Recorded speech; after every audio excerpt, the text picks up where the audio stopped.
di mo maintindihan kung ba't ikaw ang napapagpan ng halik ng kamalasan. Kinapang mong marahan ng hagdanan para lamang makidlatan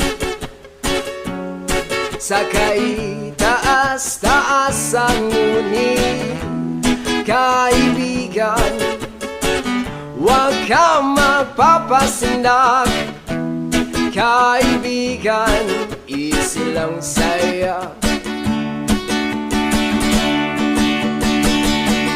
Dahil wala ring mangyayari, dahil walang mapapala, huwag mong pigilan ang pagbuhos ng ulan.